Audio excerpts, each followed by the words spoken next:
பிரைதலாட் கர்த்தராகிய இயேசு கிறிஸ்து நாமத்தினால உங்களை வாழ்த்துகிறேன். வருஷத்து கடைசிக்கு வந்துட்டுருக்குறோம். இன்றைக்கி 31வது நாள். இன்னையோடு கூட இந்த வருஷம் முடியுது. நாளைக்கு நம்ம புதிய வருஷத்துக்குள்ளே கடந்து போக போகிறோம். இந்த வருஷத்துக்குரிய ஒரு வசனத்தை வாசித்து உங்களோடு கூட பகிர்ந்து கொள்கிறேன். 2 கொரிந்தியர் 5ஆம் அதிகாரம் 17வது வசனத்தில் பழையவைகள் ஒழிந்து போயின, எல்லாம் புதியதாயின என்று சொல்லப்பட்டிருக்கிறது. ட்ரெஸ்ஸு பழசெல்லாம் போச்சு, புதுசாக வரப்போகுது. நியூ இயர்க்கு வீட்டில் வெள்ளையெல்லாம் அடித்து எல்லாம் புதுசாக்கி எல்லாம் புதியதாய் பண்ணி வச்சுருக்குறீங்க. ஆனால் கடந்த ஜனவரி 1ஆம் தேதியில் நாம் எடுத்த தீர்மானங்கள் எல்லாம் நம்ம கரெக்டாக செஞ்சுருக்கிறோமா? அது இல்லை பழசாகவே இருக்குதா? அதையும் புதுசாக்க போகிறீங்களா? அப்படி ஒருவேளை அந்த தீர்மானத்தை என்னால் எடுக்க முடியல, என் கேரக்டரில் நான் என் குணாதிசயத்தை இதெல்லாம் சேஞ்ச் பண்ணணும்னு நினச்சேன், இயேசுவுக்கு பிரியமான காரியங்களை செய்யணும்னு நினச்சேன், என்னால் முடியல அப்படின்னு சொன்னீங்கன்னா இந்த ஒரு தருணம் ஆண்டவர் உங்களுக்கு கொடுக்குறார்.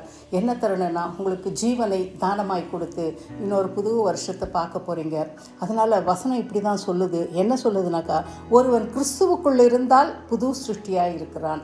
நீ கிறிஸ்துவுக்குள்ளே வந்துட்டாலே கர்த்தர் உன்னை எல்லாமே புதுசாக என்ன பண்ணிடுவார்? மாற்றி விட்டுருவார். பழைய மனுஷனையும் அவன் செய்களையும் களைந்து போடு. ட்ரை பண்ணுங்கள். இந்த வர புது வருஷத்துக்காக நான் செய்வேன்னு நீங்கள் ட்ரை பண்ணிங்கனாக்கா, தன்னை சிருஷ்டித்தவருடைய சாயலுக்கொப்பாய் பூரண அறிவடையும்படி புதிதாக்கப்பட்ட புதிய மனுஷனை தரித்து கொண்டு புது வருஷத்துக்குள்ளே போங்களேன். கர்த்தர் நிச்சயமாக உங்களை ஆசீர்வதிப்பார். ஜெபிப்போமா?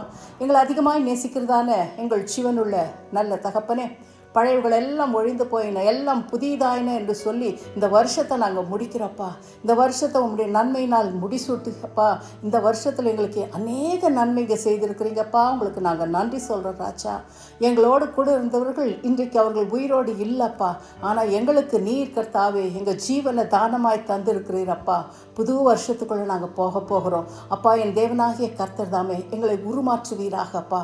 பழசெல்லாம் களைஞ்சி போட்டு உம்மை தரித்து கொண்டு புதியவர்களாய் புதிய வருஷத்துக்குள்ளே வந்து இப்படி எல்லா ஆசீர்வாதத்தையும் பெற்றுக்கொண்டு இந்த வீடியோ பார்க்குற ஓரொரு பிள்ளைகளும் இந்த புதிய வருஷம் 2026 எங்களுக்கு நன்மையாக இருந்தது என்று சொல்லத்தக்கதாய் இந்த பழசை களைஞ்சி போட அவளுக்கு கிருபை செய்யுங்க.